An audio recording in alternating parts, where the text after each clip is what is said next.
हम इस समय चोपता क्षेत्र में खड़े हैं। खूबसूरत नज़ारे यहाँ भी लोगों को अपनी ओर आकर्षित करते रहे हैं।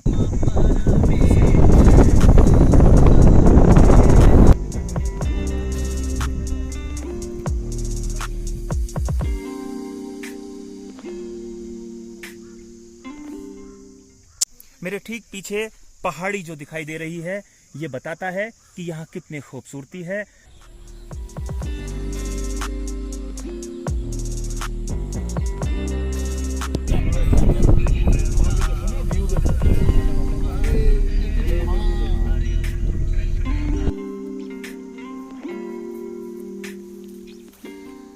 नमस्कार दोस्तों, मैं हूं मनमोहन भट्ट। इन खूबसूरत दृश्यों को देखकर आपको ये तो अंदाज़ा लग ही गया होगा कि आज हम बात खूबसूरत पहाड़ों की कर रहे हैं।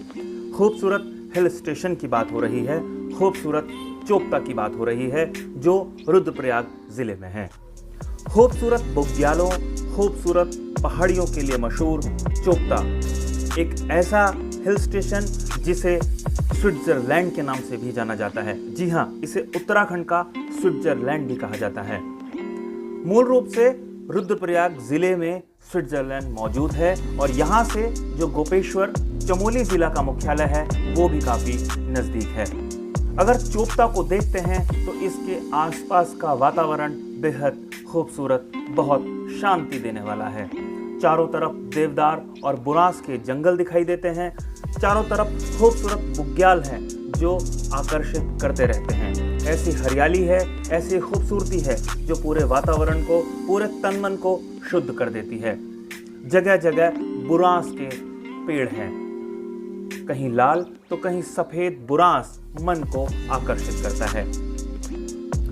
जब से उत्तराखंड की सड़कें बेहतर हुई हैं, तब से पर्यटकों की गतिविधियां इस क्षेत्र में काफी ज्यादा बढ़ गई हैं और यही वजह है कि पर्यटकों की सुविधा के लिए यहाँ जगह जगह पर टेंट्स लगे हुए हैं।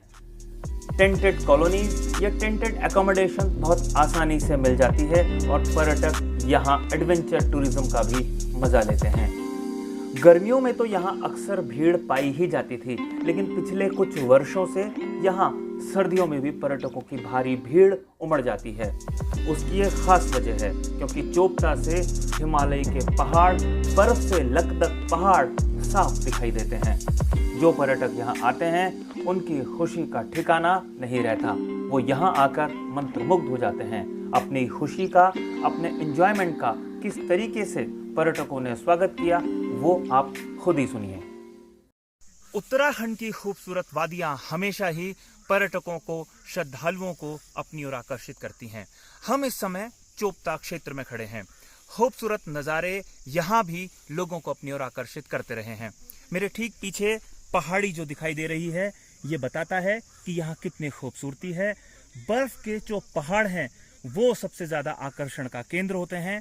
जैसे जैसे ठंड बढ़ती जाएगी वैसे वैसे इन पहाड़ों पर बर्फ की संख्या, बर्फ की जो मात्रा है वो ज़्यादा बढ़ती जाएगी और पर्यटकों का यहाँ आना तेज़ी से शुरू हो जाता है। कई पर्यटक यहाँ आते हैं, कई लोग हमारे साथ बात करने के लिए भी मौजूद हैं। मेरे साथ इस समय एक व्यक्ति हैं। आपका नाम क्या है? जी, मेरा नाम अनुज गुप्ता है, मैं देहरादून से हूँ। क्या सोचकर आप चोपता आए हैं? जी, मैं पहली बार यहाँ पे चोपता आया हूँ। बचपन से नाम सुना है, उत्तराखंड में पला बड़ा हुआ हूँ, लेकिन कभी माता रानी, बाबा बद्री विशाल, बाबा केदारनाथ का बुलावा शायद नहीं आया था। और यहाँ का विहंगम दृश्य देख के ऐसा लगता है कि स्विट्जरलैंड भी इसके आगे कहीं नहीं है। अगर कहीं पृथ्वी पर स्वर्ग है तो यही है, यही है, यही है। अच्छा, आपने स्विट्जरलैंड का जिक्र किया है, आप गए हैं स्विट्जरलैंड? जी, मैं गया तो नहीं हूँ, यूट्यूब में मैंने देखा है। इतना सुंदर तो नहीं है जितना कि हमारा ये चोपता है, पर वहाँ थोड़ा सा डेवलपमेंट ज़्यादा है, लोग थोड़े गोरे हैं तो इसलिए हम उसको स्विट्जरलैंड बोलते हैं। लेकिन ये स्विट्जरलैंड से कुछ कम नहीं है, ये मैं आपको बताना चाहूँगा। तो ये स्विट्जरलैंड से कुछ कम नहीं है और बहुत ही जो बातचीत है, इस बातचीत को आगे भी जारी रखेंगे और तमाम लोगों से बातचीत करेंगे और देखेंगे कि क्या क्या और खूबसूरती इस क्षेत्र में है। आप आए यहाँ, क्यों आए यहाँ?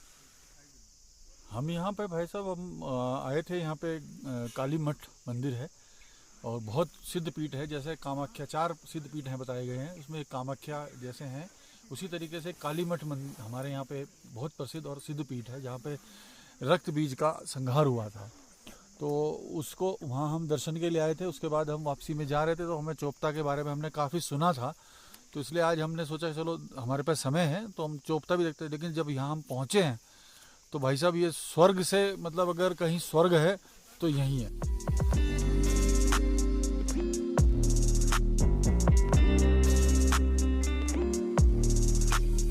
चोपता पहुंचने के लिए रास्ते बहुत आसान हैं। वास्तव में ऋषिकेश से सिर्फ 200 किलोमीटर की दूरी पर चोपता बुग्याल बसा हुआ है।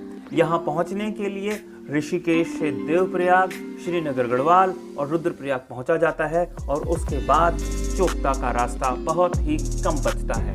इन खूबसूरत रास्तों को देखते हुए इतना मज़ा आता है कि आप खुद ही भूल जाते हैं कि कहाँ सैर कर रहे हैं। चारों तरफ हरियाली ही हरियाली है, खूबसूरत पहाड़ हैं।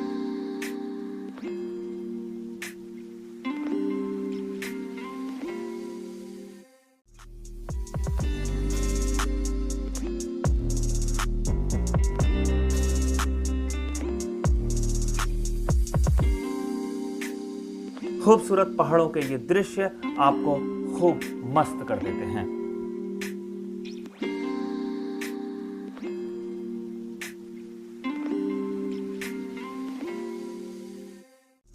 थोड़ा ये भी समझते हैं कि चोपता कैसे पहुंचा जाता है। अगर कोई व्यक्ति उत्तराखंड के बाहर का है या गढ़वाल क्षेत्र के बाहर का है तो वो ट्रेन से हरिद्वार, देहरादून या ऋषिकेश तक ही पहुंच सकता है।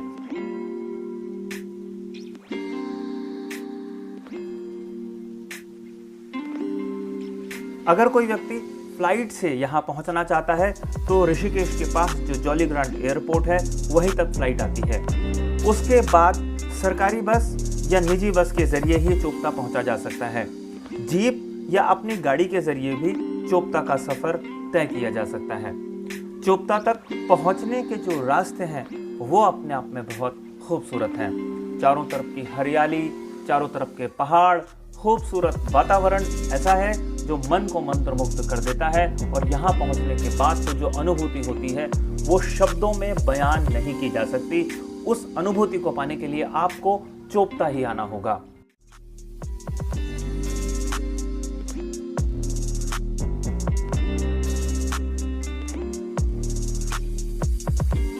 तो ये था हमारा चोपता का सफर। अगली रिपोर्ट में हम चोपता से तुंगनाथ धाम की यात्रा करेंगे। तुंगनाथ धाम भगवान केदारनाथ का ही एक रूप है और विश्व प्रसिद्ध तीर्थ स्थल है। तो देखते रहिए इस YouTube चैनल को, और अगर आपने इस चैनल को सब्सक्राइब नहीं किया है तो इस चैनल को सब्सक्राइब ज़रूर कर लीजिए। और आपको अगर ये रिपोर्ट पसंद आई है तो इस रिपोर्ट को लाइक कीजिए, इस पर टिप्पणी कीजिए और इसे शेयर ज़रूर कीजिए। अगली रिपोर्ट में आपसे एक बार फिर मुलाकात होगी। तब तक के लिए नमस्कार।